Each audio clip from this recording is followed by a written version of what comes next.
Hi everyone, in this video we're just going to be looking at two methods of blending pencil colours together. So the first one is using this Zest-it product, Zest-it pencil blend. It says to be used with coloured pencils, wax pencils and oil pastels, and it says you can use a tortillon, a cotton bud or a brush. So I'm going to be using it with a brush today. And the other thing we're going to be looking at is just a pencil blender. So I've got the Derwent one here, I think that's how you pronounce it. I presume they're all pretty similar, this just happens to be the one that I'm using. And the pencils that I'm going to be using it on are Faber Castell Polychromos. The reason that I'm doing it on these ones is because they don't actually, I think they're smudge proof, so they don't blend all that well. So I thought it'd be a good test to do on these, and I'll be using these two colours. So I'm also going to be comparing it on different paper as well. So this is just standard printer paper, this is a sort of copic marker card, and this is watercolour paper. So this is the copic card that I will be using. This I think is intended for markers, but I thought I'd try it anyway, see how it handles it. And I will put links to things like this in the description box. And then this is the watercolour paper that I'm using, hot pressed. So first of all, if we just take a quick look at these to compare them, I didn't record me actually colouring them in because it actually took ages and it would have been a really boring video. So this top one is just a standard printing paper. This is really thin. I think I just literally got this from like Asda or any supermarket. And as mentioned, the marker card and the watercolour paper. The difference between them, the Copic marker card is 250 GSM and intended for markers as mentioned, and the watercolour one, obviously intended for watercolours, 300 GSM, so this is the thickest, and you can see it's got quite a lot of tooth to it, so it gives it quite a textured effect. This Copic card is actually really smooth, but one thing I did notice, I'm not sure how well you can see this on camera, to colour these in, I basically went over in yellow, then red, then a little bit of yellow again to blend it to a certain degree, and I'm not sure if it shows up on here, but it's made some weird darker dots in certain areas. I didn't do it often, but one thing to bear in mind. And the standard printer paper, again, pretty smooth. And one thing I did notice actually, although the colours came out quite similar on the standard printer paper and the marker paper, it actually looks a lot more saturated on the watercolour paper. Again, I'm not sure if that shows very well on camera or not. But anyway, what I'm going to do is I'm going to leave this column here with no blending tools on, so this is just literally the yellow on, the red on, and of course it's got a little bit of blending just using the yellow itself to go back over it in the middle. This second column, we're going to be using the Derwent blender. I'm literally just going to be stroking across it like this to see how well it blends it in, see what the difference is like on each paper, see if it actually makes any difference anyway. And then in this third column, I'm going to be using the Zest-it. And the reason I've split this one in half is because I'm under the impression that once you've gone over it with Zest-it, you can quite easily go over the colours again. So we'll put one layer of Zest-it here just to see what effect it gives. And in the second bit here, we'll go over it with Zest-it and then we'll go over it with the colours again. So all I'm going to do now is in this second column, I'm going to take my Derwent blender pencil and I'm just going to, in one direction, the same direction that I actually painted the yellow and red on, I'm just going to blend over it like this and see if it actually mixes this in together or blends it somewhat.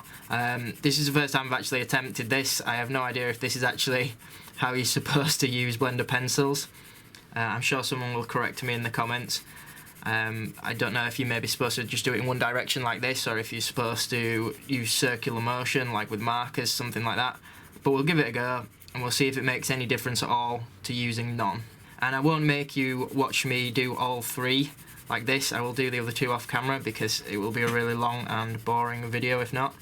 But my initial impression while using it is that I can't notice a huge difference, but we'll take a look afterwards, and at the end we will compare them all side by side, each different kind of paper, to see if it did make any difference. So I've just finished this middle column with the blender pencil, and my first thoughts are, to be honest, it doesn't make a huge amount of difference. Again, there's probably a technique to it. I mean, when you look at that, that's just a standard paper. It's almost spread the area of the blend. It's a bit more subtle, so I suppose it has worked, but it's quite a lot of effort, or quite a lot of blending. So it's hard to say whether it's actually worthwhile. You can see on this one, in comparison with these two, it has spread it a little bit. So yeah, I guess it has worked. Again, I thought it would fill in a lot of the tooth on this one, and it maybe has a little bit compared to this one, but not as much as I thought. One thing I will say, because you're using this pencil to just press on constantly and apply quite a lot of pressure, it does pick up the shape of anything below it. Now, I thought this was completely flat, but I realised when using like the standard paper on it and scratching over it, I actually have little squares in it, but they're very subtle, so that doesn't show up on camera. So if you are going to use a blending pencil, I would maybe put some paper below it, or make sure it's just on a completely flat surface. Right, so in this last column we're going to use the Zest-it pencil blend. This is watercolour paper, so it should take it quite well. But what I would do, especially if you're going to use printer paper, put a couple of sheets of paper below it or something in case it goes through, because I honestly have no idea what will happen at this point. But I would imagine that the printer paper will struggle to take it. So I'll just take this lid off, and as soon as you take the lid off, you can smell it. It smells exactly like orange. It's quite nice, to be fair. I have heard some people complaining about it, that they don't like it. Some people claim it gives them a headache. I've not had any problems with it. I mean, obviously be sensible, don't inhale it. Use a bit of common sense, but I've had no problems with it anyway. And I would imagine that it's probably safer than using paint thinner, which is what some people use. Right, so all I'm going to do is put a little bit on my brush. I'm going to make sure there's not too much on, and I'm probably not going to worry too much about staying in the lines with this one, purely because it will end up taking me a lot longer to keep it neater. So this might look a little bit messy, but we'll see if it blends it. And just from blending this first one, I'm not sure if you can see it on camera, but it is blending it a little bit straight away. It seems to, I don't know if this is just because it's watercolour paper, but it seems to absorb a lot of the Zest-it blend pretty much as soon as it touches the paper, so it's not going very far. And this is actually quite nice on the watercolour paper because it's filling in the tooth, although it's leaving some of the texture, but it's not just leaving it white in between, which I always think looks a little bit messy, unless of course that's the look you're going for. Whilst doing this, I'm thinking that this is actually blending it quite nicely. But again, I think it would be quite difficult to do in small detailed areas, and it carries the colour quite far, so you can see that the red has gone all the way down here into the yellow bit, probably further than I intended it to go, but that's okay. It's still a smooth transition, I think. And again, I am only applying it in the one direction that I originally coloured it in, so I mean, it might be worth trying it in like a circular motion or something. So now what I'm going to do is repeat this on the other pieces of paper, then I'm going to let that sit for 5 minutes to dry, and this right hand side section I'm going to go over again with colour to see if I can layer it on over the top. One thing that I can notice looking in the camera there is it looks to have almost changed the colour of red just a little bit. Right, so that's the first layer done of the Zest-it. The watercolour, it has spread the red quite far, but it has worked when you compare it with nothing. But as I mentioned earlier, it looks to have changed the colour slightly, for better or worse. On the Copic marker card, it didn't actually spread it as much as it did on the other two. You can tell from how messy it is outside the lines. I sort of deliberately brushed over it to spread it as far as I could, and it hasn't really spread the colour that much. It doesn't look as messy as the others, and also it seems to have dulled the colour of this yellow and just made it mucky. I mean, partly that'll be the red blending into it, but partly when the liquid touched it, when the Zest-it blend touched it, it just darkened the paper straight away. And one thing I did notice is as soon as you put a drop on there, you have to brush it as soon as possible because it just settles into the paper and almost leaves a blob of water. So this is probably not the best option. That being said, it still does look very smooth. And this is the printer paper. This actually went on quite nicely, but it is printer paper and it is very thin. So as you can see, it's made it go pretty much see-through, pretty much transparent. If you held it with, so it looks like the colour has changed, but I think if you actually hold it against a white piece of paper, it's probably not as much as you can see there. But we'll see if it dries. I'll give it longer to dry, and then we're going to go back in the second column and see if we can go over it and add layers of colour to it. To be honest, I haven't given it that long to dry, but I'm going to try it anyway. And the first thing I am noticing is that it doesn't look like it's making much difference with the yellow, but the yellow did go on really strong with the watercolour straight away anyway, so maybe that's why, or maybe it's just not going to make a difference anyway. but we'll see. And it's also noticing where I have put the Zest-it on, because I put quite a lot on, it has actually started to seep out the sides a little bit. And again, we'll see if that changes once it dries fully, or if that's going to be there for good. It's not as different as I thought it would be, and I'm not sure how well it shows up on camera, but it is going on a little bit better than before now that it's had one layer. And I think that the Zest-it that's already on the page is sort of sticking to the end of the pencil nib a little bit, and it's almost blending itself a little bit, which is pretty cool. So the red is actually going on quite nicely, but again, the watercolour paper did take the colour quite nicely already. So I'll skip ahead to where I've done this with all of them.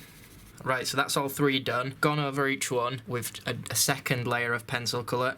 I was tempted to go over it with Zest-it again a second time, but it didn't seem to need it because, as I mentioned, the pencil nib was actually picking up the Zest-it that was already on it, and it was blending itself quite nicely. This is the watercolour, this is the card, the copic card, and this is the printing paper. I think the best option out of them all is the Zest-it several layered on. But one thing I will mention before I forget is that it's quite sticky to touch, so you'd maybe need to spray fixative or something on, and it hasn't made as huge a difference as I thought between the two, especially on the copic card. It didn't really look to have made much difference at all, even on paper, not as much as I was expecting. But one thing that's worth noting is when I did colour these up, I did press on really hard and I did put a lot of colour down to get them quite saturated straight away, so that's probably why it hasn't sort of made too much difference, or as much difference as I was actually expecting it to. I was pressing down hard enough to a point where in like the card I pretty much engraved lines along it.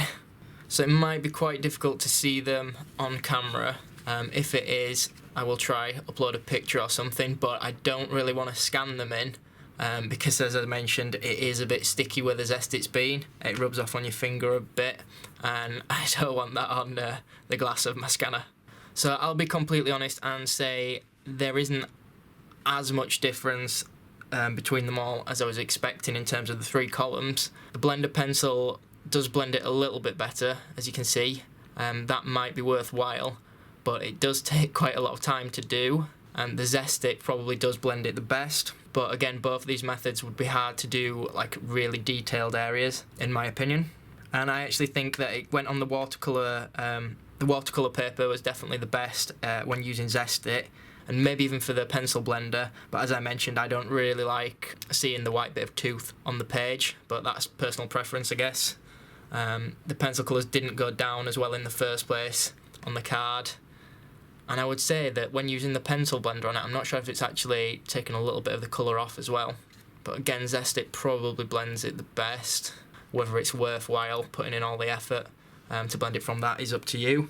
The printing paper I actually liked and think it worked quite well, but again it's a bit too thin, as you can see from the fact you can see the page below it.